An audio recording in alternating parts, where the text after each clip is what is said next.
Prodi Bapak Kepala Prodi Manajemen, Bapak Dr. Ali Mahdiansyah, SEME, MS, SEMM, dan pemateri kita yang luar biasa pada siang hari ini, Bapak Dr. Kandidat Ahmad Rozi SE dan AMM, CP HCM, dan kepada yang terhormat seluruh peserta workshop. Sebelumnya izinkan saya memperkenalkan diri terlebih dahulu. Saya Eti Arianti yang akan menjadi moderator pada acara kita siang hari ini.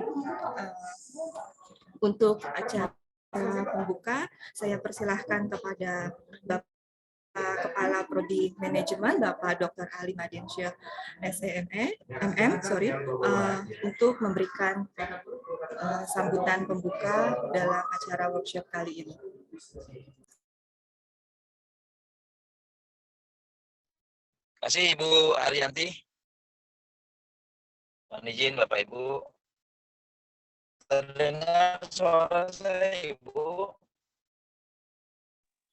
Agak bergelombang Pak. Halo? Agak bergelombang Pak Iman. Nggak kedengeran Pak, suaranya Pak.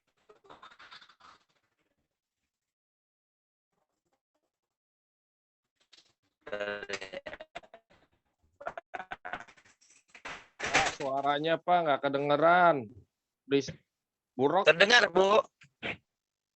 Kan ya? Ya. Nah apa ya? Nggak kedengeran Pak. Suara Pak Ali bergelombang Pak. Tes. Iya nggak bawa ini Bu, saya tadi lupa nggak bawa setnya. Nggak bagus Pak suaranya Apa Pak. Pak Waluyo aja ya, Bu Denok? Boleh Pak Ali, Iya, Pak. diwakilkan Ya, oleh benar, Pak Pak. Sekretaris Prodi ya, Ini Pak ya. Waluyo Jati. Ya Pak. Ya,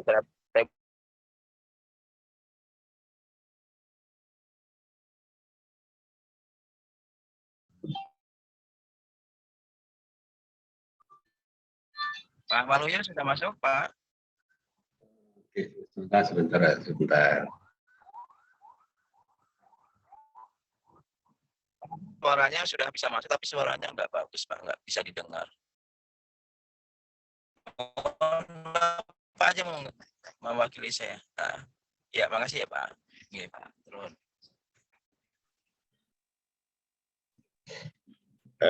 Assalamualaikum warahmatullahi wabarakatuh. Waalaikumsalam warahmatullahi wabarakatuh. Maaf, suara saya bisa terdengar, Bu Denok, Bu Eti, Pak Tony. Bisa Pak. Bisa Pak, dengar Pak. Jelas Pak. Jelas. Terima kasih. Mohon maaf karena Pak Kaprodi sedang tugas luar, jadi beliau memberikan amanah kepada saya untuk mungkin memberikan sambutan atau mungkin membuka ya. Apa nih Bu Denok nih? Tugas saya di sini. Memberikan sambutan dan membuka Pak Wal. Oh siap, baik, terima kasih. Baik, saya mulai. Assalamualaikum warahmatullahi wabarakatuh. Saya hormati dan saya sayangi Ibu Denok nih selaku pengembang prodi bidang divisi penelitian prodi manajemen.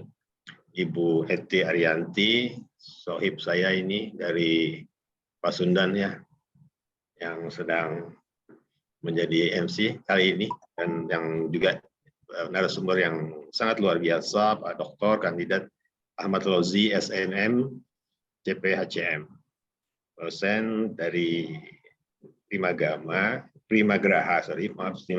Sekretaris IKAPI Banten. Baik, karena Pak Kaprodi sedang tugas luar, mungkin sinyalnya jelek, jadi saya mewakili membuka acara workshop pendampingan ISBN. Tapi sebelumnya pesan beliau untuk mengucapkan terima kasih kepada teman-teman dosen yang sudah ikut bergabung untuk menambah wawasannya dalam pendampingan tulisan buku ber-ISBN ini. Juga tak lupa kepada narasumber yang sangat luar biasa, Pak Dr. Ahmad Rozi. Juga menyaturkan terima kasih atas kesediaannya untuk memberikan berbagi ilmu pada kita-kita semua. Dan juga tak lupa pada panitia, Ibu Deno, Ibu Ati, Arianti, dan semua teman-teman dosen yang saya cintai. Saya hanya bisa mengucapkan terima kasih kepada semuanya, dan mudah-mudahan workshop pendampingan ini akan memberikan ilmu yang bermanfaat, menambah wawasan kita khususnya dalam rangka meningkatkan akreditasi kita nanti di dalam penilaian tahun 2026 kalau saya untuk manajemen khususnya. Baik, tidak berpanjang lebar lagi, saya ucapkan terima kasih sekali lagi, dan saya ucapkan selamat berworkshop, dan sekaligus bersama ini saya nyatakan bahwa workshop pendampingan penulisan buku ber-ISBN dibuka. Baik, terima kasih. Assalamualaikum warahmatullahi wabarakatuh. Waalaikumsalam warahmatullahi wabarakatuh.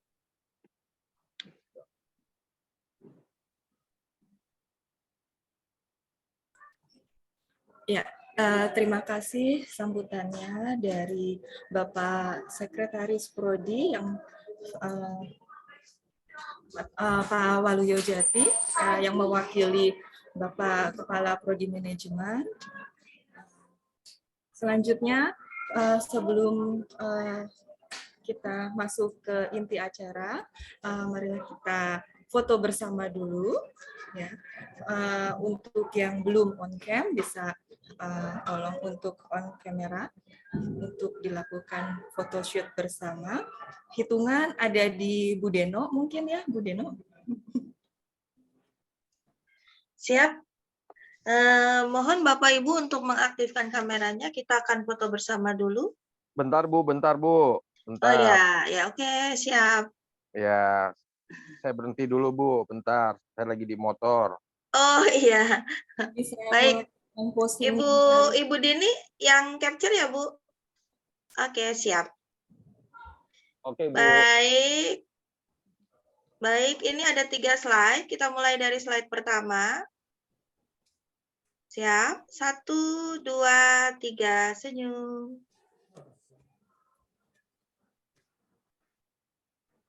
Baik, slide kedua. Silakan on cam. 1, 2, 3. Kemudian slide ketiga. Silakan on cam. 1, 2, 3. Baik. Terima kasih banyak Bapak Ibu. Ya. Silakan Mbak Eti dilanjut. Oke, baik. Terima kasih Ibu Deno. Seperti yang sudah kita ketahui bersama bahwa buku adalah jendela ilmu. Buku adalah guru yang tidak marah, buku adalah guru yang tidak memberi judgement, dan beberapa orang muncul di internet yang telah menikmati efek dari membaca banyak buku. Mengatakan bahwa read book every day and you will make a change in you. Bapak Ibu sekalian, kegiatan kita pada siang hari ini akan membahas mengenai kiat sukses menulis buku ber-ISBN, di mana dengan menulis buku dan menerbitkannya bisa menjadi salah satu cara bagi kita untuk merawat pengetahuan, dan akan banyak sekali manfaat dengan membuat buku ber-ISBN. Bapak Ibu sekalian, boleh mempersiapkan posisi senyaman mungkin dan alat tulisnya agar semakin siap dan tidak mengantuk selama proses pemateri berlangsung. Dan untuk Bapak Ibu yang ingin bertanya, boleh komentar di kolom chat box dengan menyertakan nama dan asal perguruan tinggi. Alternatif lain bisa dengan menggunakan fitur raise hand-nya setelah materi selesai disampaikan, dan jangan lupa untuk mengaktifkan kameranya. Sebelum lanjut ke sesi pemateri, izinkan saya untuk men-sharing kurikulum vitae dari pemateri kita atau Bapak Ahmad Rozi. Boleh dibantu mungkin dengan Ibu Deno untuk menampilkan CV dari Bapak Rozi, karena ada kendala di saya untuk menampilkan. Oke.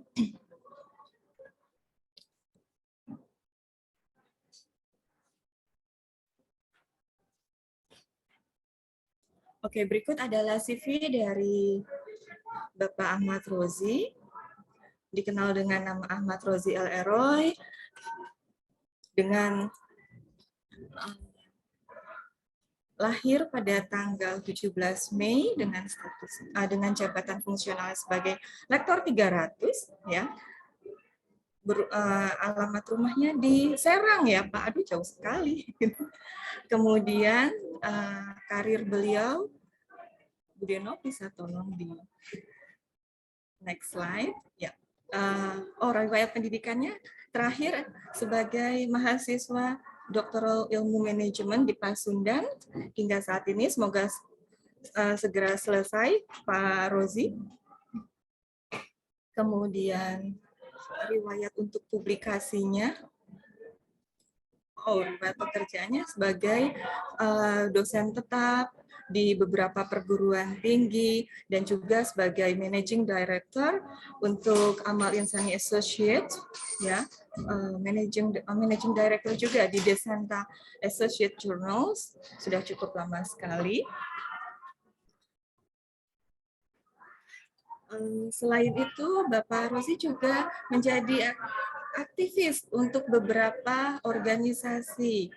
Ya, ada di National Aliansi Fakultas Ekonomi Swasta, lalu ada di ICMI juga, ada di ISEI, ada di Himpunan Mahasiswa Islam, dan IKAPI juga sebagai Direktur Eksekutif The Sultan Center hingga saat ini, dan juga sebagai Guru Bangsa Institute. Untuk jabatan struktural di kampus, beliau juga sudah berkiprah cukup lama, ya, sebagai pembantu ketua satu bidang akademik, sebagai pengurus LP3M, pembantu ketua 3, wakil ketua, dekan, dan juga ketua penjaminan mutu, terakhir sebagai sekretaris LPPM di Universitas Primagraha. Oke, untuk publikasinya, beliau juga sudah melakukan publikasi sebanyak 50 buku, sudah cukup berkompeten sekali. 15 book chapter yang telah diterbitkan juga, lalu buku sebagai editor BNSP, dan beberapa buku lainnya juga sebagai pembicara seminar. Oke, jika ingin menghubungi beliau, ada di alamat email ekus.eroy@gmail.com atau dengan nomor WhatsApp-nya di 083836107378. Terima kasih, Ibu Deno.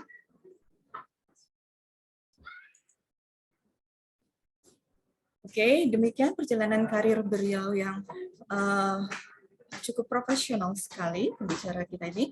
Marilah kita sambut bersama Bapak Ahmad Rozi. Halo Bapak Ahmad Rozi, apakah Bapak sudah bergabung di sini? Sudah, Mbak. Pak Ahmad Rozi. Alhamdulillah sudah bergabung. Ya, oke, selamat datang Pak Ahmad Rozi. Apa kabar hari ini? Alhamdulillah baik, sehat, Allahu Akbar. Oke, Pak Ahmad Rozi, untuk mengefisienkan waktu, the forum is yours. I leave it to you. Thank you, Miss. Baik, Assalamualaikum warahmatullahi wabarakatuh. Waalaikumsalam warahmatullahi wabarakatuh. Assalamualaikum warahmatullahi wabarakatuh.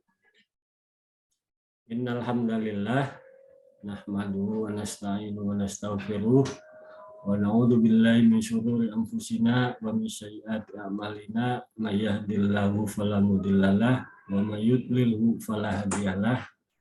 Allahumma sholli ala sayyidina Muhammad wa ala ali sayyidina Muhammad. Amma ba'du. Yang saya hormati dan yang saya banggakan para pejabat struktural di Universitas Pamulang. Tadi selintas terlihat ada Pak Dr. Ali Madinsyah yang sedang tugas luar informasinya. Semoga selalu diberikan kesehatan. Kemudian ada Pak Waluyo Jati. Salam kenal Pak. Nama Bapak cukup populer, cuma baru ini saya lihat secara langsung. Kita belum ketemu secara fisik memang, tapi namanya cukup populer. untuk saya. Terima kasih, Pak. Terima kasih. Jadi, Pak. Terima kasih. Dan yang saya hormati juga rekan-rekan teman-teman dosen di lingkungan Universitas Pamulang yang saya sayangi, yang saya hormati. Saya alhamdulillah ya banyak juga kawan-kawan dari Unpam ini yang sama-sama sedang berjuang untuk menyelesaikan program studi di program doktoral di Unpas, termasuk dengan Bu Denok, Bu Eti, dan lain-lainnya yang tidak bisa disebut satu persatu mungkin. Dan yang saya hormati seluruh kru Prodi Manajemen, semoga kita selalu sehat semua. Bapak Ibu sekalian yang saya hormati, berbahagia sekali pada sore hari ini saya diberi kesempatan oleh Bu Denok khususnya ya untuk sharing terkait dengan pendampingan penulisan buku ber-ISBN. Ini menurut saya seperti masuk dalam kandang kandang macan ini, ya. Sarang macan, ya, masuk di sebuah komunitas yang menurut saya di dalamnya sudah banyak sekali insan-insan dosen yang aktif dalam melakukan sebuah proses penerbitan buku ataupun yang sudah menjadi penggiat perbukuan. Jadi saya sebetulnya malu sendiri kalau harus bicara tentang buku di komunitas yang teman-teman itu ternyata juga aktif dalam hal perbukuan. Dan saya perhatikan memang produktivitas tulis-menulis buku di Universitas Pamulang ini luar biasa. Ya. Semangat dan totalitasnya untuk menerbitkan buku itu sangat tinggi. Ya, beberapa kali saya terlibat book chapter juga dengan teman-teman di Unpam. Alhamdulillah dosen-dosennya sangat antusias untuk melakukan kegiatan penulisan buku-buku, baik itu book chapter ataupun buku-buku referensi yang lain. Bapak Ibu sekalian, saya tidak akan panjang-panjang mungkin menyampaikan materi karena kita akan lebih banyak bersifat sharing ya tentang bagaimana sih menulis buku ber-ISBN itu dan sebagainya. Tapi sebelumnya izinkan saya untuk menyampaikan sharing melalui PPT supaya lebih mudah untuk disimak ya, sehingga ada catatan-catatan mungkin nanti yang bisa Ibu Bapak catat untuk kemudian kita diskusikan bersama-sama.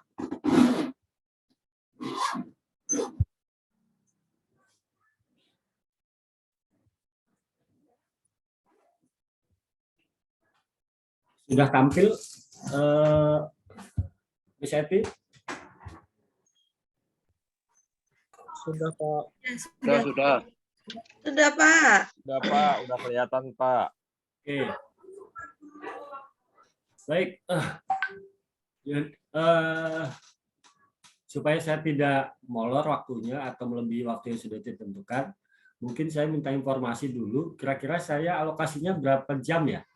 3 jam, 2 jam? 30 menit, Pak. Oke, 30 menit. Siap. Ya. Baik, terima kasih. Yang pertama, buat renungan kita bersama lah sebelum kita berpikir lebih lanjut tentang menulis buku. Ya. Saya kira Bapak Ibu sebelum menulis buku itu harus juga mempertanyakan dalam diri sendiri atau dalam pikiran kita sendiri, mengapa kita harus nulis buku? Ya. Mengapa kita harus nulis buku? Ini saya kira penting untuk kita carikan jawabannya.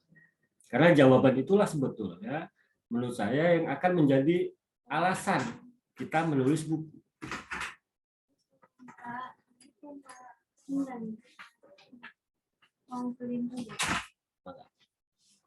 Maka kalau kita sudah menemukan apa yang menjadi jawaban atas pertanyaan ini, ya aktivitas tulis-menulis, aktivitas literasi yang akan kita jalankan atau yang akan kita lakukan secara legitimasi, baik itu legitimasi moral ataupun legitimasi intelektual, itu tidak lemah.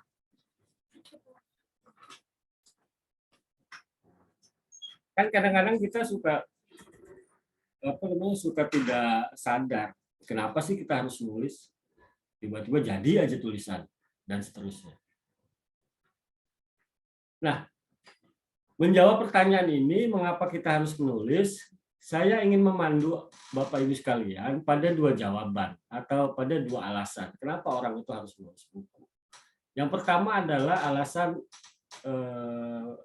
ideologis. Saya nyebutnya ideologis lah. Yang kedua alasan pragmatis.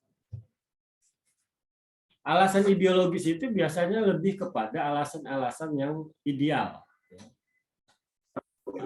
Alasan yang memang itu muncul dalam sebuah kesadaran hati kita, kesadaran pikiran kita harus menulis. Apa misalnya? Pertama, mengabadikan gagasan. Merawat pemikiran, merawat ide, itu adalah bagian dari alasan ideologis kenapa kita harus nulis buku.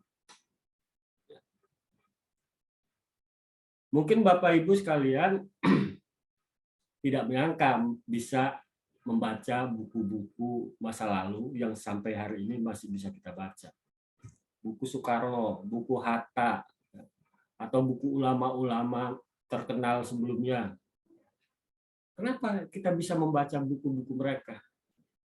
Karena mereka telah merawat pemikiran mereka dalam sebuah tulisan, yang kemudian jadilah itu buku.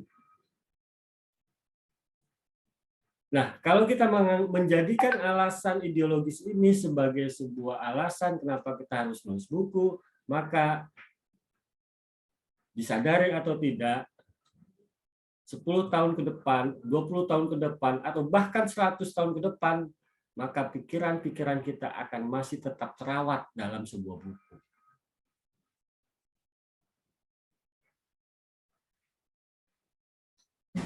Yang kedua, alasan pragmatis. Nah, alasan pragmatis ini, ya, saya kira hal yang manusiawi juga kalau kita misalnya memiliki alasan-alasan ini. Misalnya, ada yang bilang menulis buku itu bisa dapat 2. Bisa dapat poin dan bisa dapat koin. Bagi dosen iya. Bisa dapat poin, bisa dapat koin. Ya. Poinnya itu bisa dalam bentuk kum, itu bisa di angka 20 sampai 40 nilainya. Dan itu sangat membantu bagi teman-teman dosen untuk jenjang karir mereka. Atau juga mungkin karena kepentingan finansial, seseorang itu harus menulis.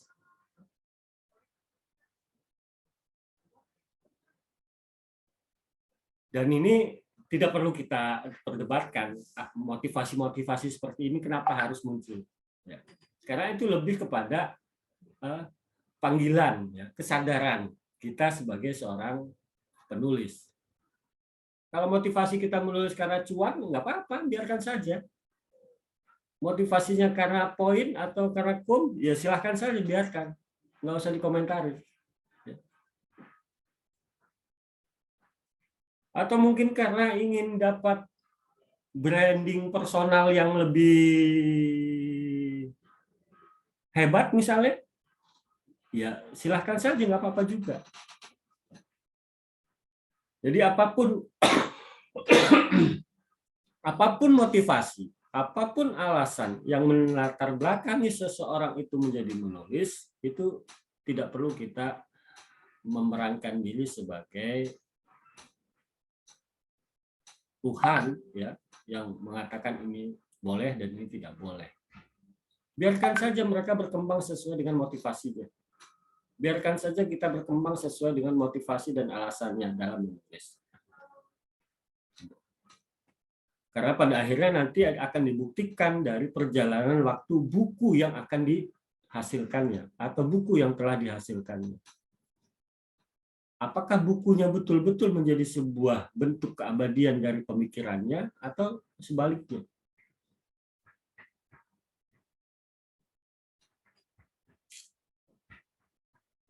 Jadi pertanyaan pertama ini saya kira menjadi pertanyaan kita bersama sebetulnya. Kenapa kita harus menulis buku?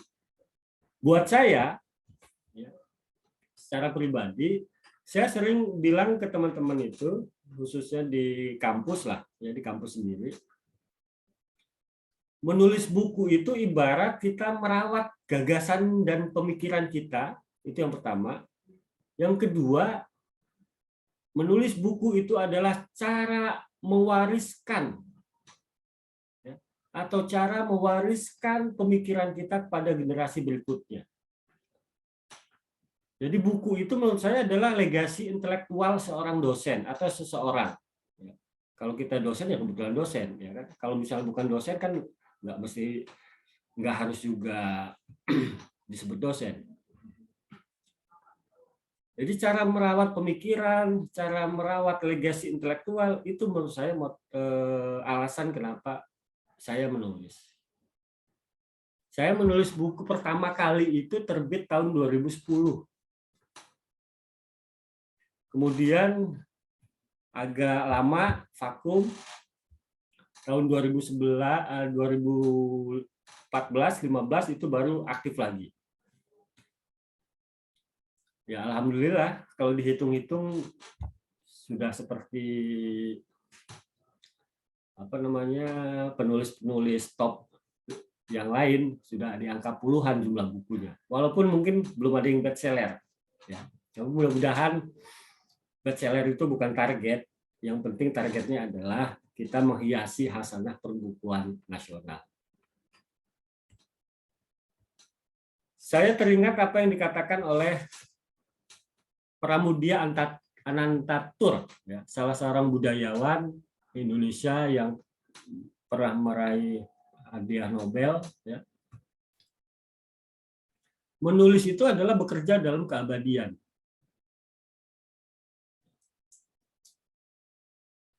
Menulis itu adalah bekerja dalam keabadian. Kalau kita ingin abadi, maka menulislah. Kalau kehadiran kita di dunia ingin abadi, maka menulis. Kurang lebih begitu. Kalau tidak, ya kita akan dianggap hanya selintas saja, selewatan saja. Sekarang saya ingin tanya ke Bapak dan Ibu sekalian. Andai, ini kita berandai-andai saja.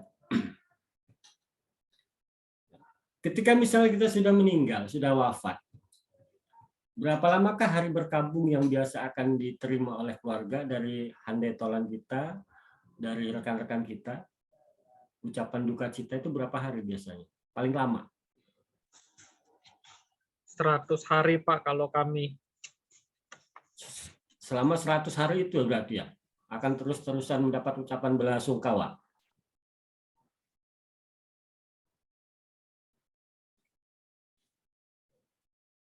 Ya, bagi yang 100 hari, bagus itu, sangat bagus. Ya. Tapi terkadang ada saja yang hanya sehari, 2 hari, setelah itu lenyap, hilang. Ya, tidak ada informasi, tidak ada kabar lagi, dan sebagainya. Muncul-muncul lagi nama kita ketika kita misalnya diperbincangkan. Entah itu perbincangan baik, ataupun entah itu perbincangan yang lainnya.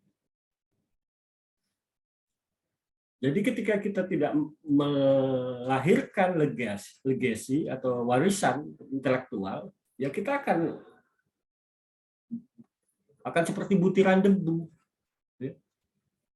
Tidak akan menjadi siapa-siapa dan tidak akan dilihat sebagai siapa-siapa. Maka menurut saya pantas Pramudia Anantatur itu mengatakan menulis itu bekerja dalam keabadian. Jadi kalau kita ingin abadi, menulislah. Minimal kalau dalam konteks hari ini, ya, buku-buku kita itu minimal terindeks di Google. Kan kurang lebih begitu. Itu akan menjadi legasi bagi keluarga kita, bagi anak turunan kita, dan sebagainya.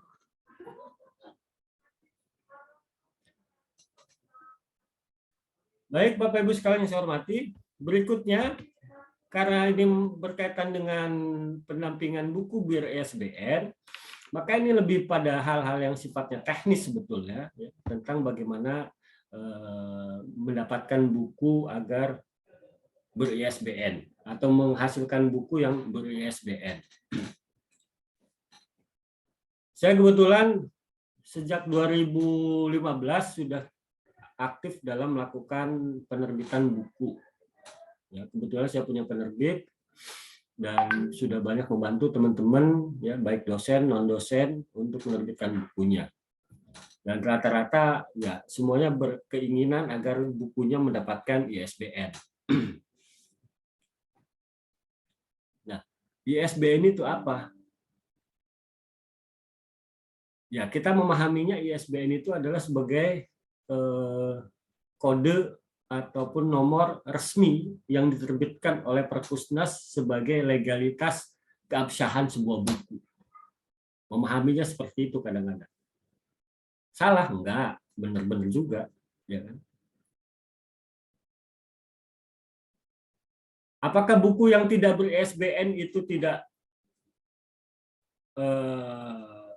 legal? Legal. Menurut saya tetap legal.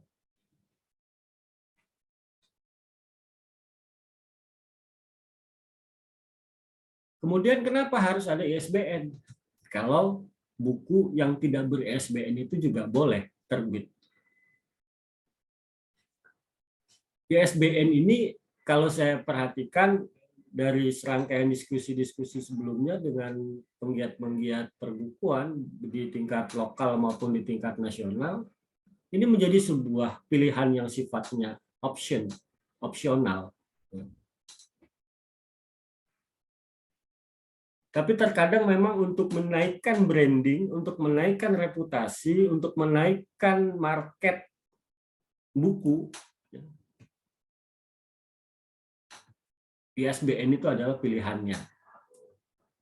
Karena masyarakat kita secara awam itu sering mengidentifikasi ISBN itu adalah tanda sebagai legalitas sebuah buku.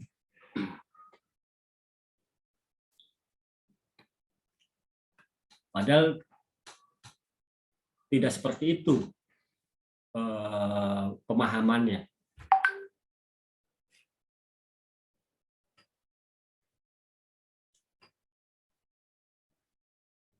ISBN itu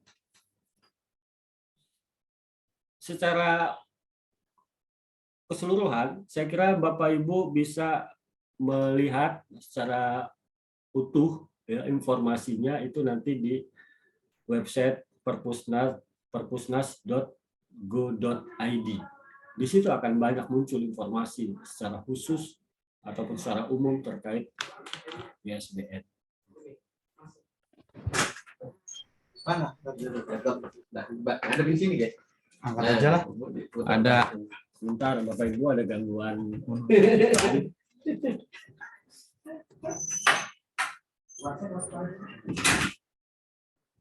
ISBN itu untuk pengetahuan kita bersama adalah diberikan oleh badan internasional yang berkedudukan di London, Inggris.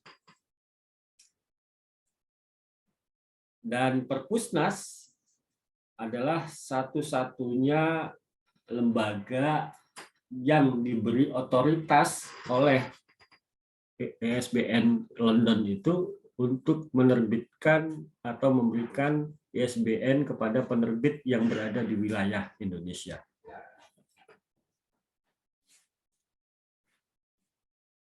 Kemarin sempat agak ramai dalam WhatsApp dunia perbukuan kita karena ada persoalan ISBN yang begitu kompleks. Ya. Sehingga beberapa penerbit banyak mengalami keluhan karena proses penerbitan ISBN beberapa waktu kemarin ke belakang itu tidak bisa cepat sebagaimana yang sebelum-sebelumnya. Kalau sebelum-sebelumnya 3 hari selesai. Ya, sekarang nggak ada jaminan 3 hari selesai. Harus nunggu seminggu, 2 minggu, bahkan 3 minggu.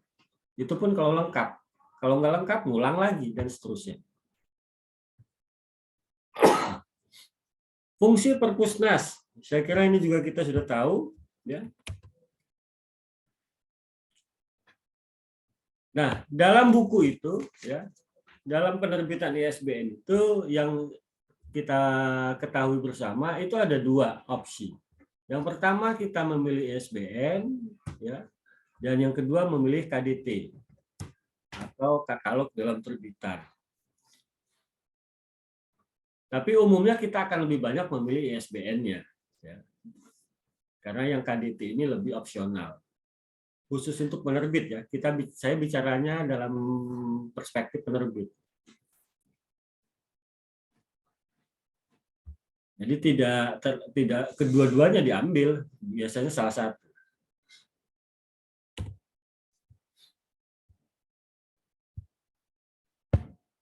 Nah, ini pertanyaan atau jawaban dari pertanyaan teman-teman di luar yang kadang-kadang suka juga mempertanyakan, emang apa sih fungsinya ISBN itu? Kok orang sibuk banget pengen bukunya di ISBN-kan?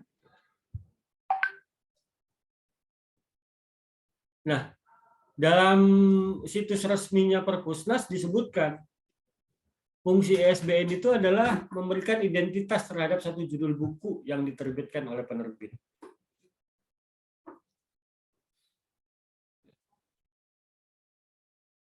Kemudian membantu memperlancar arus distribusi buku karena dapat mencegah terjadinya kekeliruan dalam pemesanan buku.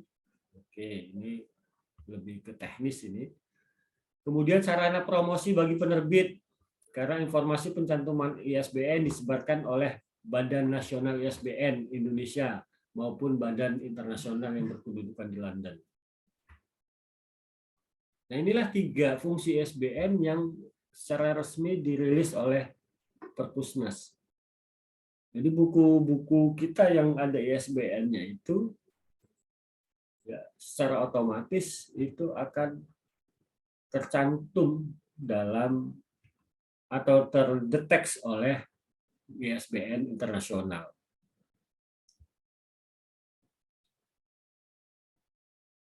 Pernah saya ditanya, Pak, pernah menerbitkan buku tanpa ISBN? Pernah. Buku pertama saya tanpa ISBN. Boleh dijual? Boleh. Ini buku saya pertama tanpa ISBN.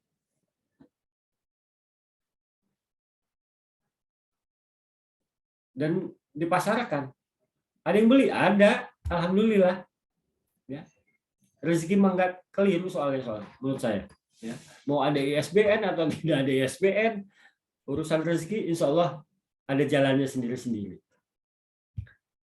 Tapi setelah penerbitan buku yang pertama ini, saya kemudian baru mulai fokus untuk melakukan tertib administrasi dengan mendaftarkan seluruh buku-buku atau karya-karya tulis saya dengan ISBN. Jadi alhamdulillah semuanya sudah ber-ISBN.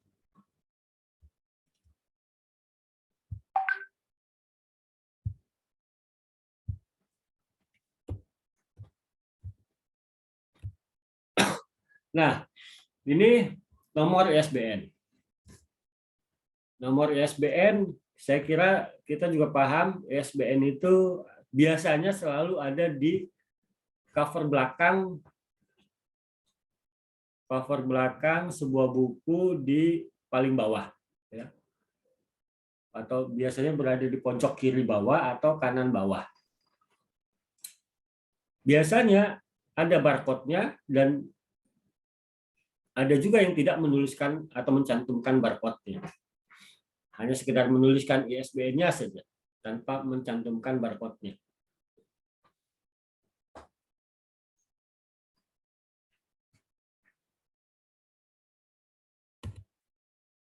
Nah, ini beberapa jenis terbitan yang dapat diberikan ISBN.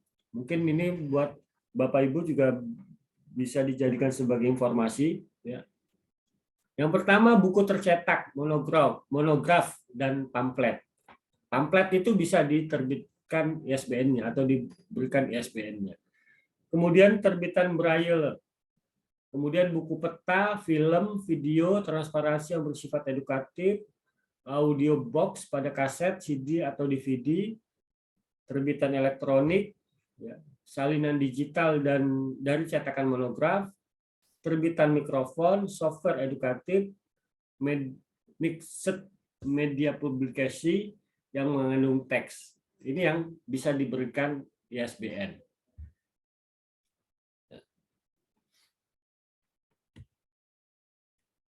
Nah, terbitan yang tidak dapat diberikan ISBN apa saja? Ini ada terbitan yang tidak diberikan ISBN itu meliputi majalah, buletin, dan sebagainya, kemudian iklan, printed musik, dokumen pribadi, dan seterusnya.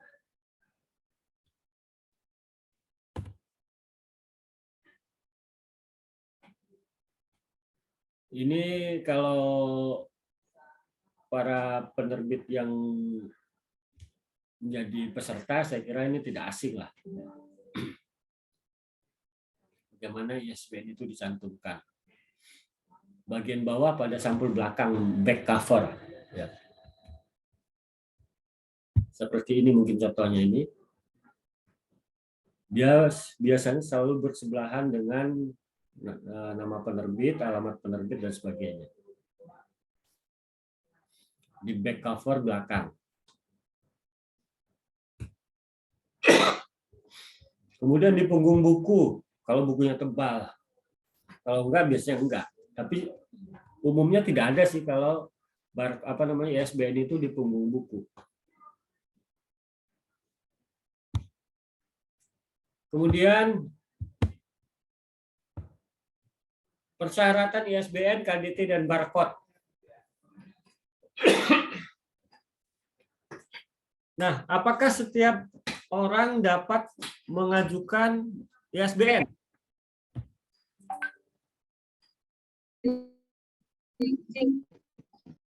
Ini pertanyaan yang banyak ditanyakan oleh orang. Apakah setiap orang punya kesempatan untuk mengajukan ISBN, mengajukan permohonan ISBN? Saya kira tidak setiap orang bisa mengajukan permohonan ISBN. Ada syarat dan ketentuan yang berlaku yang harus dipenuhi oleh seseorang tersebut. Misalnya, dia harus mengajukan pendaftaran keanggotaan ISBN itu dengan melampirkan legalitas akte notaris atau badan hukum yang diakui oleh negara. Apakah itu CV, PT, yayasan, perkumpulan, perguruan tinggi, dan sebagainya. Itu baru boleh. Tapi kalau personal, pribadi, itu nggak bisa. Dia harus diwakilkan kepada lembaga yang mengajukan, yaitu PT, CV, yayasan, dan sebagainya. Karena mereka-mereka inilah yang memiliki badan hukum akte notaris atau berbadan hukum.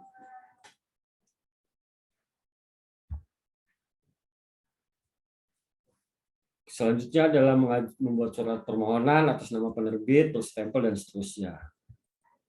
Kalau tidak salah, Unpam Press itu terakhir menjadi anggota IKP itu memperbaharui itu 2021 kemarin.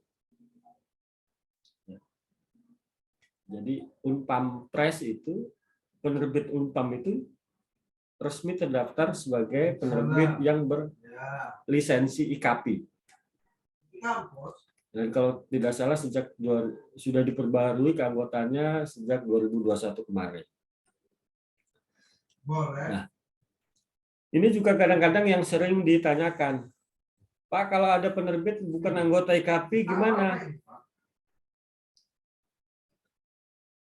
Ya, kalau untuk hal-hal khusus mungkin bisa aja atau bisa jadi persyaratan anggota IKP itu menjadi sesuatu yang wajib harus dipenuhi. Tapi kalau untuk kegiatan atau hal-hal umum, mungkin tidak wajib.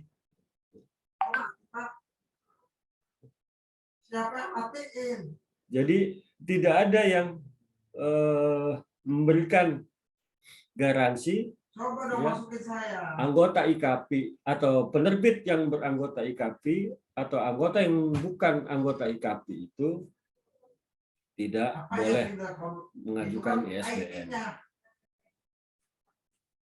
Enggak. Tidak ngerti IT. Nah, ini fakta terbaru dari ISBN. Per tahun 2020 kemarin, Iya dong. ISBN itu yang keluar sebanyak 5.178.668. Itu dari 52 negara. Indonesia menjadi salah satu dari 10 negara teratas yang paling banyak melakukan layanan ISBN dengan menerbitkan 144.793 nomor. Ini artinya apa? Ini artinya bahwa Indonesia menempati pada ekosistem perbukuan yang baik di mata dunia.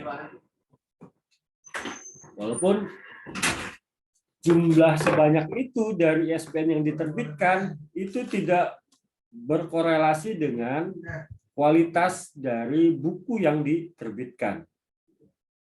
Jadi buku yang ber-ISBN itu dia mesti berkualitas atau tidak selalu kita pahami sebagai buku yang berkualitas. Itu dua hal yang berbeda.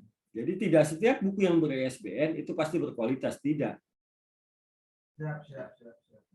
Kalau dia memiliki identitas, iya, ya kan?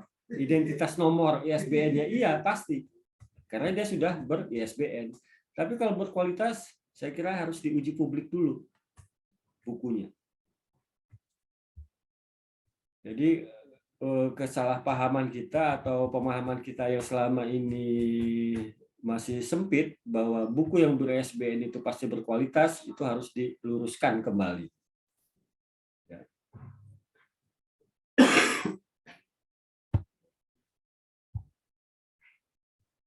Terakhir, silakan Bapak Ibu bagi yang ingin mengetahui lebih lanjut tentang ISBN, silakan kunjungi website ISBN atau Perpusnas. Di situ khususnya di bagian pertanyaan-pertanyaan yang sering diajukan, itu akan Bapak Ibu dapatkan jawabannya. Ini tampilan Perpusnas, ya. Website Perpusnas tampilannya.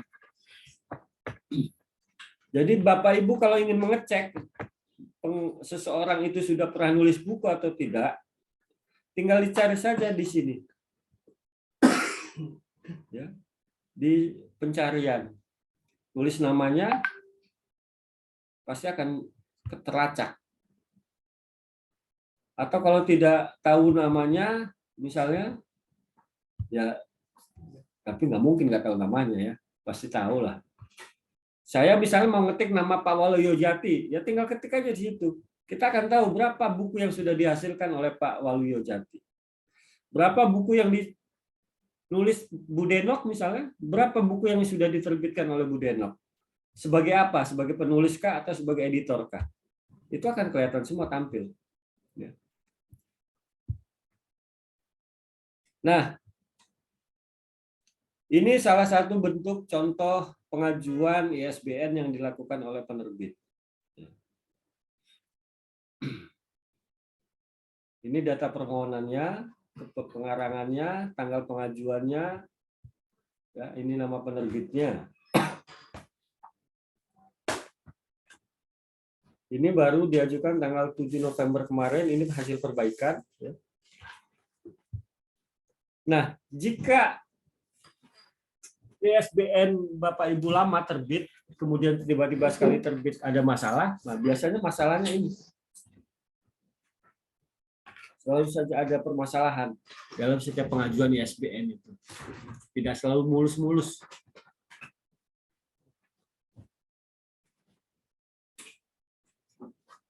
Jadi tinggal tugas penerbit sebetulnya ini untuk secara hati-hati, secara disiplin mengajukan pengajuan ISBN-nya secara rapih kepada Perpusnas.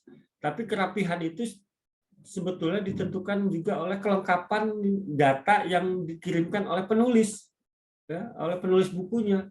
Kalau penulis bukunya nggak utuh misalnya, nggak lengkap, ya merepotkan penerbit akhirnya.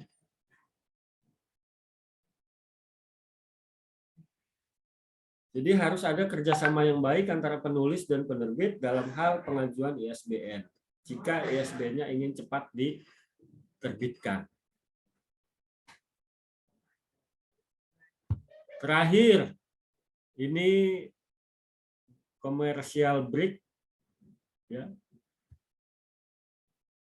Silakan bagi Bapak Ibu yang berkenan atau berminat untuk menerbitkan buku, bisa kontak nomor di layar, biaya terjangkau dengan fasilitas bersahabat, dan lain sebagainya. Semua buku-buku yang kami terbitkan, insya Allah semuanya akan terindeks di Google Scholar, Google Book Play, kemudian kita promosikan juga di website, dan yang pasti dapat sertifikat. Saya kira itu terakhir, Bu Eti, Miss Eti. Terima kasih. Mudah-mudahan dari sharing kita sore hari ini, ya, ini memantik teman-teman untuk giat kembali menulis buku. Yang belum menulis buku harus menulis buku. Yang sudah menulis buku harus nambah lagi. Jangan sampai misalnya kita hari ini November, 10 November mengadakan pendampingan penulisan buku. Kalau kita masih ada umur panjang, tahun depan misalnya kita ketemu lagi dengan acara yang sama. Pertanyaan saya akan saya munculkan adalah, sudah berapa buku yang sudah diterbitkan selama 1 tahun? Baik, terima kasih Pak Rozi atas pemaparannya. Ya. Bu Eti, mungkin moderator dari tadi saya hubungi belum join.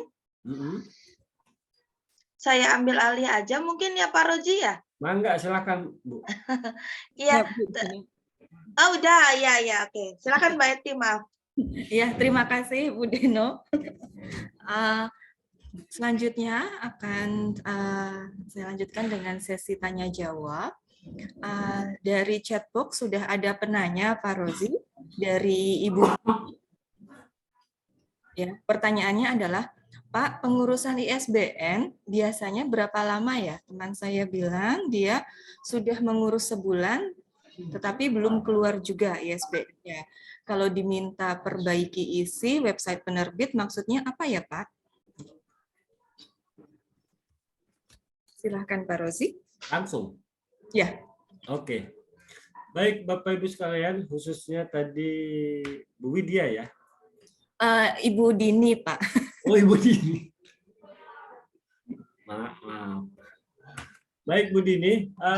Yang pertama, seperti yang saya sampaikan di awal tadi, bahwa pengurusan ISBN per hari ini itu tidak cepat sebagaimana sebelum-sebelumnya waktunya. Kalau waktu sebelum ada permasalahan ISBN ini muncul, menjadi heboh, ya, itu 2 hari, 3 hari paling lama itu terbit.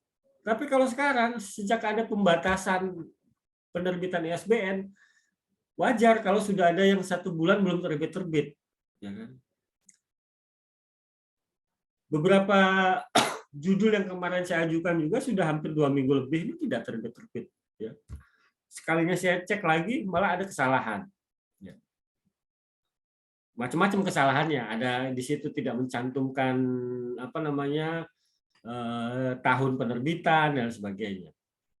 Nah, kalau yang tadi ditanyakan oleh Bu Dini, hari ini seluruh buku atau naskah buku yang akan diterbitkan, daminya harus dipublish di website penerbit, Bu. Daminya harus ditampilkan dalam website penerbit. Nah, bisa jadi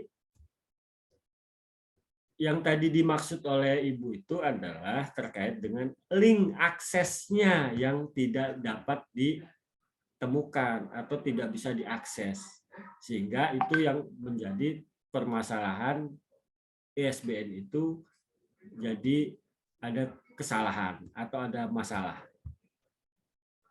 Kalau tidak ada kesalahan di link akses, mungkin di soal isinya. Misalnya di daftar isinya tidak lengkap, ya kan? Atau di halaman parisnya atau halaman balik judulnya yang tidak ada dan sebagainya. Nah, itu yang harus diperhatikan oleh para penerbit dan juga para penulis. Makanya saya selalu cerewet kepada penulis itu. Kalau mau menerbitkan buku di saya, ya minimal harus siapkan dulu kata pengantar, daftar isi, ya, sama halaman judulnya. Waktu itu. Tapi sekarang harus cerewet lagi, harus ada naskahnya sudah jadi. Kalau naskahnya belum jadi, saya belum bisa berani mengajukan. Karena harus ditampilkan dalam website kita. Begitu, Ibu. Jadi mohon ditanyakan lagi ke penerbitnya, apakah permasalahan Ibu tadi sudah diperbaiki dari sisi akses linknya. Kalau tidak diperbaiki, ya tidak akan diterbitkan ISBN-nya, Bu. Kurang lebih begitu, Miss Eti. Ya, baik. Terima kasih Pak Rozi atas penjelasannya. Sudah cukup banyak pertanyaan ini, Pak.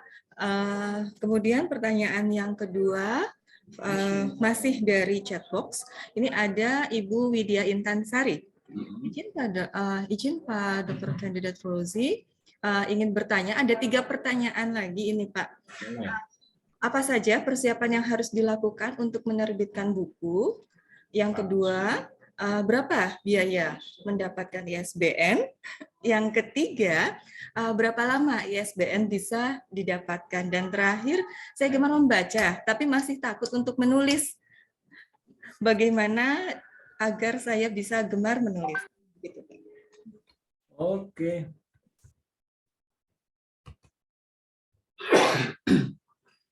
Ini menarik ini. Yang pertama terkait dengan persiapan menulis buku. Apa sih persiapannya?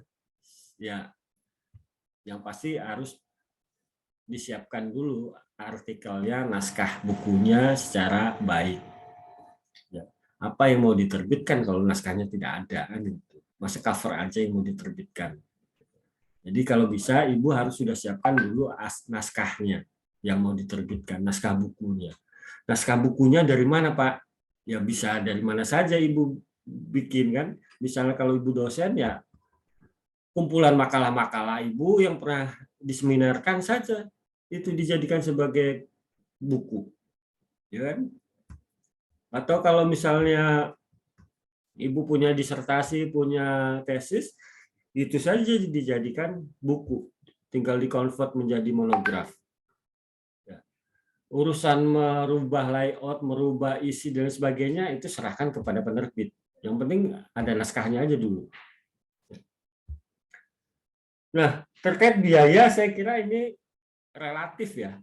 Masing-masing penerbit itu punya harga sendiri-sendiri untuk biaya penerbitan buku. Tapi saya kira kita harus realistis ya. Dengan harga sekian dapat sekian buku, itu kira-kira bayangannya kualitas bukunya seperti apa. Kan gitu. Kan banyak sekarang dengan harga 300.000 misalnya, dapat 5 buku, dapat 6 buku. Kan bayangan kita 5 buku, 6 buku itu kalau hitungan per A-nya berapa? Misal 25. 25 kali 6 kan sudah 150 juga kan? 150 terus biaya editing segala macam apa nggak dihitung? Nah, itu juga harus diperhatikan. Jadi saya kira untuk biaya-biaya penerbitan buku, masing-masing penerbit itu punya harganya masing-masing. Nah, mahal tidaknya juga relatif kan, ya tergantung kita punya uang atau enggak. Kalau kita punya uang mah murah, kalau nggak punya uang mahal, kan gitu. Jadi, tapi biasanya kalau untuk buku-buku yang hanya untuk kepentingan kepangkatan misalnya, itu tidak terlalu mahal, Bu. Ya. Hanya kisarannya di angka 750 sampai 1 juta. Ya. Dengan buku beberapa eksemplar. Kemudian berapa lama? Ya, kalau kita asumsikan pengurusan ISBN-nya itu bisa memakan waktu sampai 2 minggu, 3 minggu, bahkan 1 bulan, ya buku itu juga akan dicetak setelah ISBN-nya terbit. Kalau ISBN-nya belum terbit, ya nggak akan kita cetak-cetak, Bu. Karena di cover itu akan muncul nanti barcode ISBN di cover belakang itu. Atau diisi buku, itu di halaman barisnya itu akan muncul nomor ISBN-nya berapa. Nah, kalau kita belum ketahuan ISBN-nya berapa, nomornya, tiba-tiba kita main cetak-cetak aja, nanti malah 2 kali kerjaan. Jadi bisa jadi memang lamanya waktu itu kurang lebih sekitar 1 bulan, itu paling cepat, maksimalnya bisa 1,5 bulan atau 2 bulan. Prepare-nya 2 bulan deh. Ya. Nah, yang terakhir, saya apresiasi lah kalau masih kita gemar membaca, tapi masih lemah menulis. Nggak apa-apa. Yang penting kita ada kegemaran aja dulu, gemar membaca. Karena biasanya kalau udah gemar membaca itu perlahan-lahan akan ada kesadaran juga untuk menuangkan gagasan atau pemikiran dari apa yang sudah kita baca, kemudian kita tuangkan dalam bentuk tulisan. Nggak perlu terburu-buru menulis buku harus langsung jadi, Bu. Yang penting kita disiplin saja. Kata orang-orang sukses begitu, penulis-penulis buku yang sukses itu. Nulis itu nggak usah susah-susah ngatur waktu, yang penting kita disiplin. One day one page itu boleh, one day two page boleh, gitu kan? Suka-suka kita aja kita yang ngatur. Kita sibuknya di pagi, ya malam kita kerjakan. Kita sibuknya malam, ya kerjakan di pagi dan sebagainya. Saya kira itu, Bu. Nah, tugas penulis itu kadang-kadang jangan juga mengambil alih tugasnya editor, Bu. Ya. Penulis ya menulis saja, biarkan seperti biasa mengalir. Ini mah jangan kita jadi penulis, kita juga jadi editor. Jadi seluruh tulisan kita edit lagi, ya. Kita periksa lagi. Itu namanya mengambil pekerjaan editor. Kasihan nanti editornya nganggur, Bu. Jadi baiknya penulis ya bertugaslah sebagaimana layaknya penulis. Nulis saja nulis. Editor itu biar melaksanakan tugasnya sebagai editor, yaitu mengedit, menyunting, dan memperbagus bahasa tulisan dari buku yang Ibu buat. Kurang lebih begitu, Miss Eti. Baik, terima kasih Pak Rozi. Selanjutnya ada yang raise hand ini Pak, dari Pak Indra. Halo Pak Indra. Pak Indra. Oh, Pak Indra. Maaf. Ya, silahkan Pak Indra bisa tanyakan langsung kepada Pak Rozi. Ya, terima kasih Ibu. Mau bertanya, ini dulu saya pernah menulis buku. Berdua dengan kawan saya sampai 3 edisi itu masih mencantumkan nama saya, tapi begitu edisi revisi yang ketiga itu tidak mencantumkan nama saya dan saya kehilangan royalti gitu. Ya. Itu kasusnya apakah bisa ini enggak ya, bisa buku itu bisa saya tarik lagi untuk dicetak ulang saya dengan nama saya sendiri atau gimana tuh? Sudah, Pak?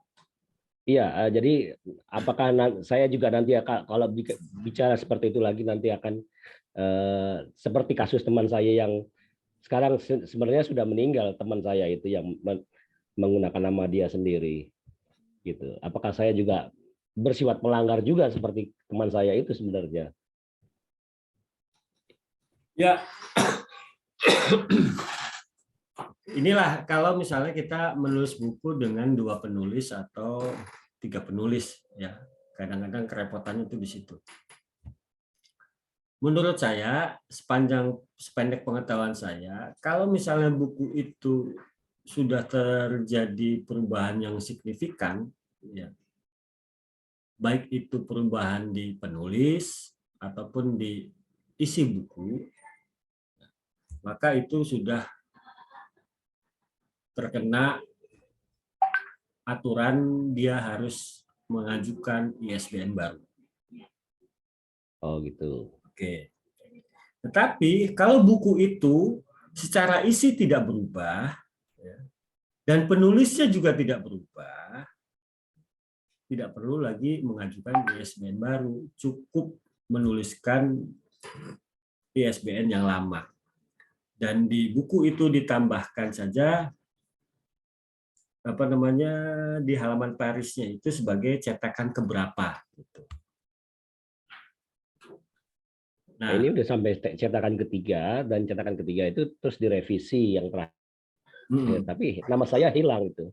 Oh, ISBN-nya masih baru atau ISBN-nya masih ISBN lama atau baru, Pak? Masih yang lama karena isinya masih secara keseluruhan sama.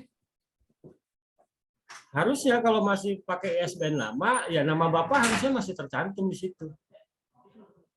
Oh gitu ya. Iya. Karena kan tidak ada perubahan secara isi. Ya, tapi masalahnya royalti saya nggak dapat terus nih jadinya. Bapak penulis ke-1 atau ke-2 di situ? Kenapa, Bu? Pak? Sebagai penulis pertama atau penulis kedua? Saya penulis pertama. Nah, biasanya sih penulis pertama yang punya otoritas untuk bertransaksi dengan penerbitnya, melakukan transaksi dengan penerbitnya. Jadi biasanya penulis pertama juga yang paling tahu bagaimana mekanisme royalti dan sebagainya. Malah ini Bapak tidak tahu, Pak. Ya, itu saya waktu itu belum paham tentang masalah hal hukum penulisan buku seperti itu. Jadi saya akibatnya mengabaikan hal itu. Ya, saya karena teman baik dulu, ya jadi kasusnya saya diamkan gitu. Ya. Ya itu akhirnya kan jadi sesuatu yang tidak menguntungkan buat kita karena kelalaian kita atau keteledoran kita. Ada baiknya ke depan kalau kita misalnya ingin melakukan perubahan isi buku dan perubahan nama penulis, itu ajukan saja ISBN baru, Pak. Oh gitu, baik. Terima kasih, Pak. Ya, atas kesempatan bertanyanya. Terima kasih, Ibu. Baik, terima kasih pertanyaannya Pak Indra.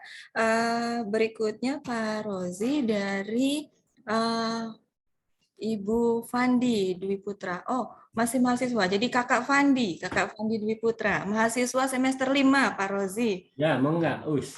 Ya. Apakah ada tips khusus bagi kami mahasiswa untuk membuat giat buku? Maksudnya membuat giat buku. Buat giat buku ini apa ya?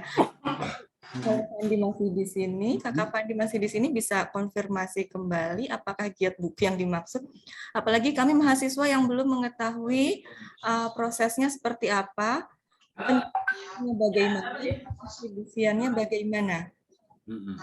Pak Rozi. Penanyanya masih ada di grup, masih ada di dalam. Oke, Andi. Ya. Andi, ya. Ya. Di sini yang dimaksud dengan untuk membuat giat buku seperti apa maksudnya? Maksudnya kalau misalkan kita nih sebagai mahasiswa itu, kalau kita mau buat buku itu seperti apa, terus supaya meningkatkan minat bagi kami mahasiswa itu seperti apa? Mungkin seperti itu. Oke, baik. Terima kasih. Silahkan Pak Rozi. Oke, ya ini pertanyaannya sebetulnya bisa juga untuk konsumsi semua jawabannya. Jadi kiat untuk agar kita giat menulis buku atau menerbitkan buku, ya yang secara empirik yang sudah saya lakukan, ya biasanya saya beberapa kali melakukan traveling, ya, baca buku, beli-beli buku, ya. Khususnya buku-buku baru. Ya. Karena dengan membaca buku atau membeli buku baru, karya penulis lain, itu akan menambah wawasan kita, menambah pengetahuan kita terkait dengan vocabulary, ya, ataupun dengan kata-kata narasi-narasi yang baru. Karena memang kalau kita cermat dalam membaca buku, kekuatan buku itu kan di narasinya atau di kalimat per kalimatnya itu. Diksi-diksi yang dipakai itu akan menjadi kekuatan dari sebuah buku. Oleh karena itu, agar kita kaya akan diksi-diksi, narasi-narasi dalam hal penulisan buku, saya ngambil jalan tengah, saya harus banyak baca buku ataupun beli buku baru. Makanya saya disiplinkan diri, 1 bulan itu kadang saya beli 1, ya, walaupun nggak banyak. Ya. 1 bulan beli 1. Ya. Bukan logikanya, analoginya begini. Saya ini penulis buku. Kalau buku saya ingin laku, maka saya harus beli buku penulis lain. Gitu. Kalau buku saya ingin laku dijual atau ingin terjual banyak, ya saya harus juga membeli buku karya orang lain. Nah, makanya lah. Terkadang itu saya belikan 1 buku untuk setiap bulannya. Yang kedua, menulis buku itu tidak perlu keahlian khusus Pak menurut saya. Ya. Yang penting siapkan waktu dan langsung eksekusi praktek. Ya, tulis. Ya. Jadi kalau kata penulis-penulis yang sudah populer, yang sudah ngetop, syarat nulis buku itu cuma 3. Menulis. Itu aja. Jadi jangan cuma pengennya doang, tapi harus ada action-nya, menulis. Kan banyak tuh di kita, di dosen-dosen, teman-teman dosen. Ya. Pengen aja punya buku, tapi nggak mau nulis. Lah gimana caranya? Kan aneh. Pengen punya buku, tapi nggak mau nulis. Emang sekarang banyak juga sih jasa-jasa ghostwriter, ya kan? Tapi kan jadi nggak apa ya namanya? Saya nyebutnya nggak perform gitu loh. Kalau harus menggunakan jasa ghostwriter. Ya kalau kita punya waktu, gunakan saja waktu kita itu untuk menulis buku. Saya kira itu Miss Eti. Ya, baik. Cuma praktek aja langsung menulis, jangan ditunda-tunda. Oke, baik. Ini ada pertanyaan selanjutnya, Pak Rozif. Sebenarnya ada pertanyaan yang mirip-mirip dan bisa digabung. Jadi saya menggabungkan pertanyaan dari Bapak Denny dan Pak Ikhwan. Pak Ikhwan minta insight ini. Ya, mohon info Pak Rozi, di akhir Agustus kemarin saya melakukan pengajuan penerbitan ISBN ke penerbit, tapi sampai saat ini masih belum ada kabar dari Perpusnasnya atau jawaban penerbit. Apakah benar Pak kemungkinannya seperti itu, dan mengenai Turnitin Pak pada saat penerbitan? Oke, begini Pak, untuk pengajuan ISBN dari penerbit ke Perpusnas, selambat-lambatnya itu 2 minggu itu akan ada kabar dari Perpusnas apakah diterima atau ditolak. Bukan ditolak ya, tapi ada revisi. Selambat-lambatnya itu 2 minggu selalu ada beritanya. Jadi Perpusnas itu tidak pernah meninggalkan ketidakjelasan kepada penerbit atas ajuan ISBN yang diajukan. Selalu ada balasannya. Jadi kalau misalnya ada penerbit bilang masih belum ada jawaban, padahal itu sudah hampir 3 bulan, ini jadi aneh. pertanyaannya itu betul-betul diajukan atau tidak diajukan, kan gitu. Soalnya kalau betul-betul diajukan, selambat-lambatnya ya, kalau saya bilang secepat-cepatnya 2 minggu, ya selambat-lambatnya 1 bulan lah, pasti ada jawabannya. Terlepas jawabannya itu adalah divalidasi ataupun ada perbaikan, pasti ada jawabannya. Jadi Perpusnas tidak pernah ngasih hal-hal yang sifatnya menggantung gitu, Pak. Itu yang pertama. Yang kedua tadi apa, Miss? Yang kedua mengenai Turnitin, Pak. Oh, Turnitin ya. Kalau Turnitin itu lebih kepada domainnya penerbit. Ya. Jadi ada penerbit yang menggunakan Turnitin, ada juga yang mungkin tidak menggunakan Turnitin. Jadi lebih kepada otonomi masing-masing penerbit. Ya, kalau penerbit-penerbit besar, ya seperti Gramedia, Republika, kemudian Obor Indonesia dan sebagainya, itu mungkin saja dia pakai Turnitin. Tapi kalau penerbit-penerbit kecil, ya 50-50 peluangnya apakah dia pakai atau tidak. Tapi lebih amannya sih saran saya, baiknya dari tingkat penulis itu sendiri sudah melakukan uji Turnitinnya, cek Turnitinnya. Begitu, Miss Eti. Ya, baik. Terima kasih, Pak Rozi. Untuk selanjutnya, terakhir mungkin ya, Pak ya. Saya gabungkan kembali pertanyaan dari Ibu Veritia dan Ibu Karisma. Ibu kemudian menanyakan mengenai legal case-nya. Perjanjian itu materai saja atau di depan siapa saja, seperti apa kekuatannya, karena kadang ada juga yang tidak berjalan dengan baik. Lalu Ibu Karisma menanyakan mengenai kode etis, bagaimana cara menarik naskah dari sebuah penerbit dengan cara yang etis, Pak? Apakah harus datang langsung atau korespondensi by email? Begitu. Oke. Saya kira yang kedua dulu saya jawab karena lebih dekat tadi pertanyaannya.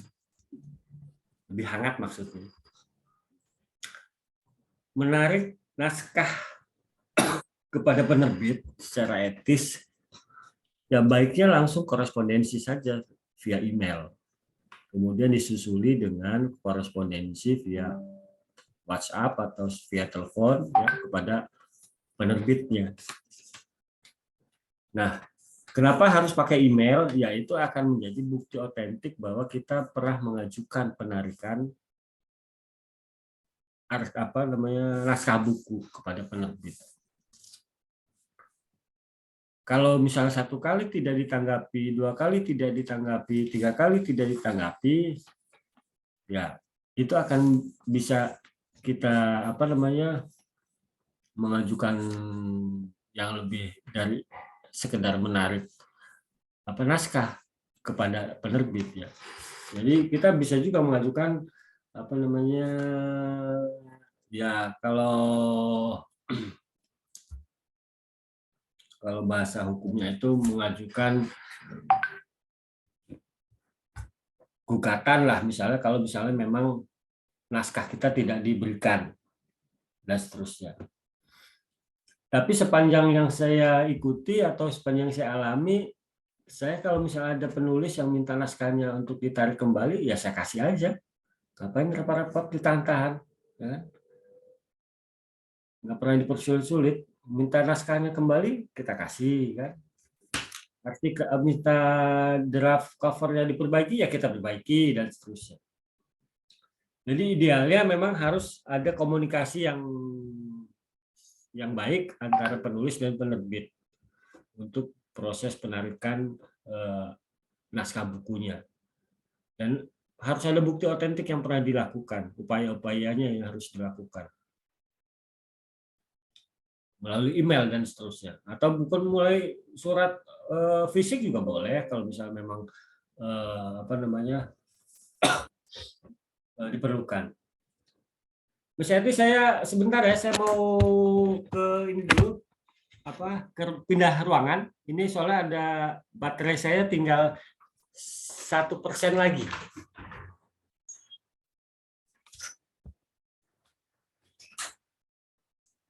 Pak Rozi bergabung kembali. Iya. Jadi Sudah bergabung kembali. sudah gampang kan Pak Didi. Seperti apa gitu. Nah, memang untuk yang kategori 2 ini Ya, saya mohon bisa maaf. pakai sampel ya Pak Didi. Ya. Jadi bisa pakai yang Pak Didi atau Pak Rozi. tapi Ya, mudah-mudahan jadi kita bisa datang di kedua-duanya begitu ya Pak Didi ya. Itu seperti itu. Jadi, suaranya kita ini nggak bisa kedenger nggak? silaturahmi begitu. Suara Pak Rozi terdengar. Bocor, Pak Roji, bocor suaranya. Ini Oh, bocor. Ya, Ya, ada tetangga sebelah lagi saus juga soalnya. ada Oke, saya izin dulu cari ruangan. Baik, terima kasih. operasional sudah. Oke, baik. Sambil menunggu Pak Rozi kembali bergabung dengan kita, mungkin boleh.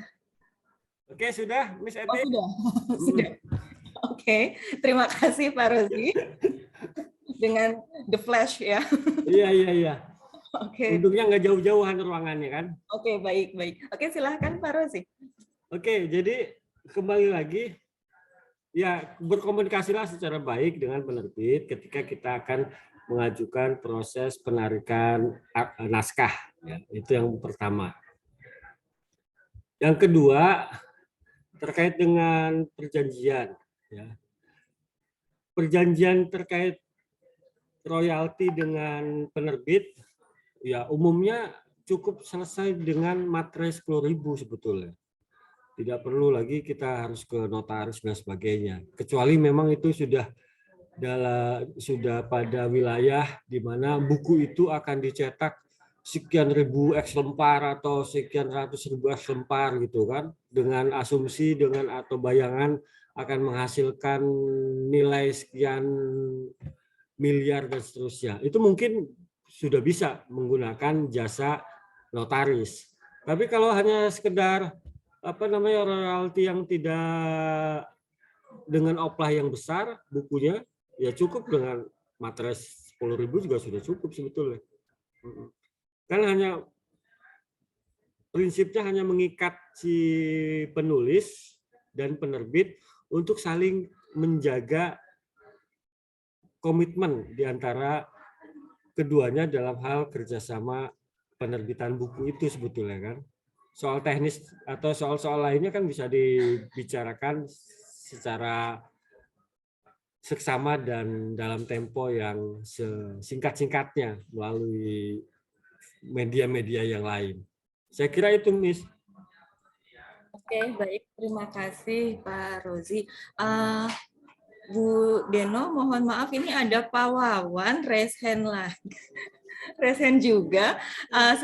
Seperti tadi saya sudah sampaikan bahwa sebenarnya tadi pertanyaan terakhir, tapi tiba raise hand. Apa boleh dilanjut atau bagaimana? Bu Deno, boleh buat Pak Enggak Wawan. apa-apa, Boleh.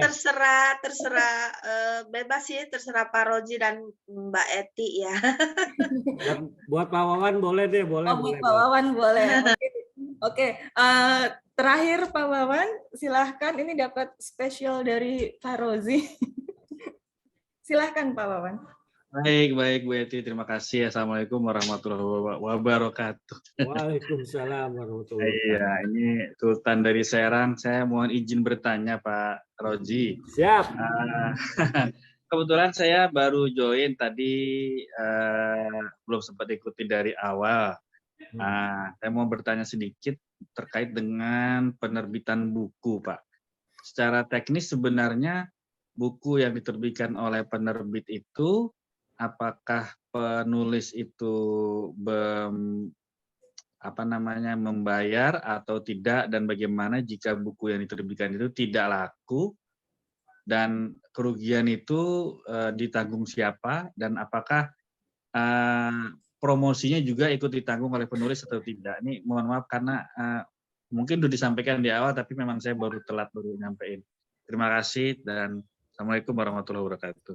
Waalaikumsalam warahmatullahi wabarakatuh. Baik, terima kasih Pak Wawan. Sahabat baik nih. Iya. Ya, untuk penerbitan buku memang ada dua atau beberapa pendekatan yang bisa ditempuh oleh seorang penulis kepada penerbit. Ya. Pertama, ada penerbit yang memang mencari naskah buku atau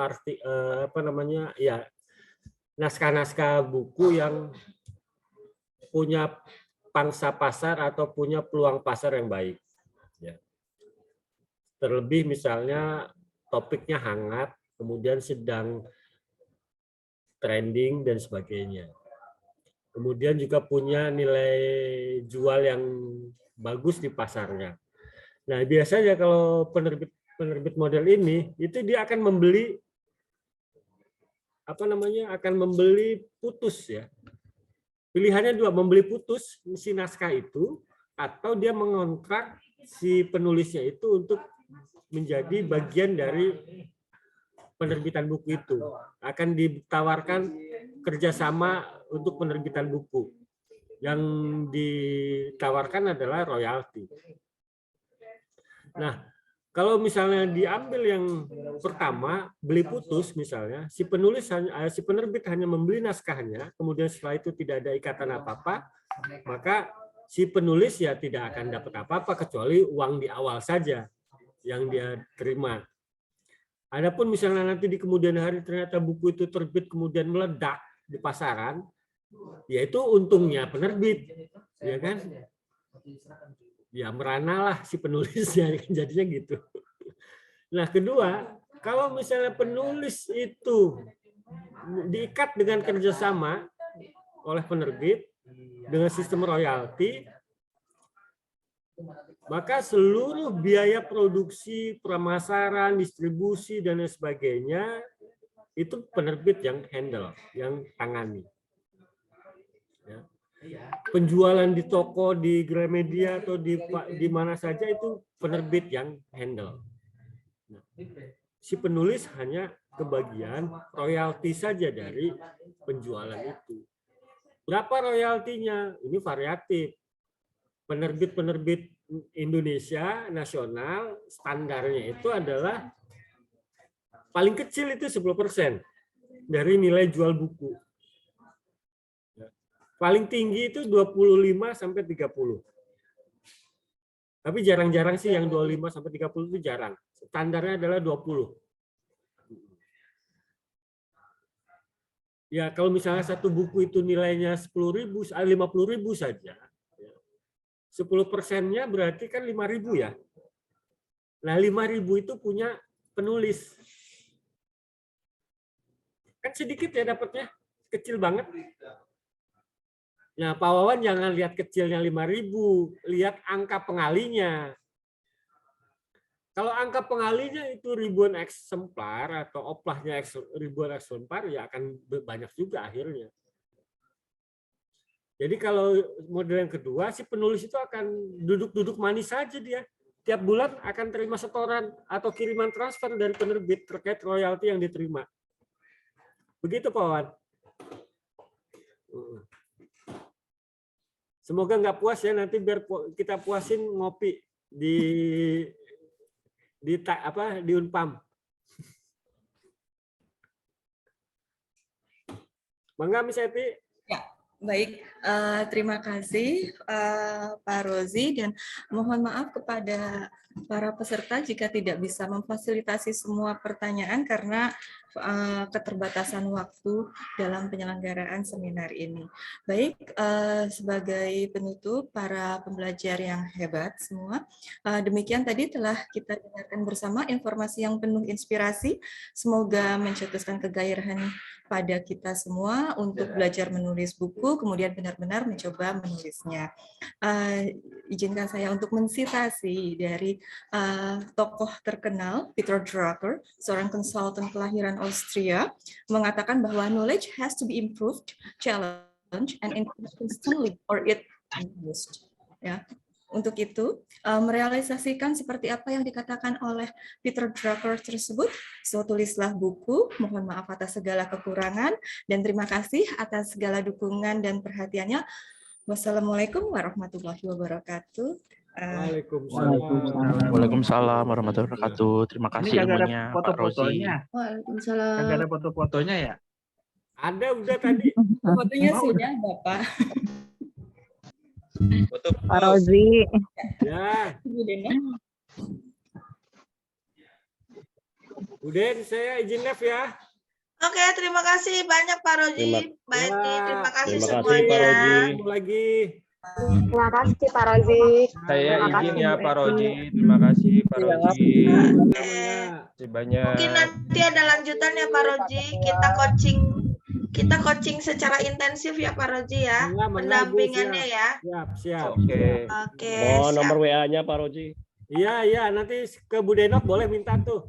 Oh, Baik. minta ke Bu Denok Mohon ya. Bu Denok. Ya, siap-siap. Ya, oke, makasih Bu Denok. Ya, sama-sama Ya, Kakak. Assalamualaikum. Waalaikumsalam. Terima kasih. Terima kasih Bu Denok telah memfasilitasi. Baik Pak Indra, terima kasih kembali Pak.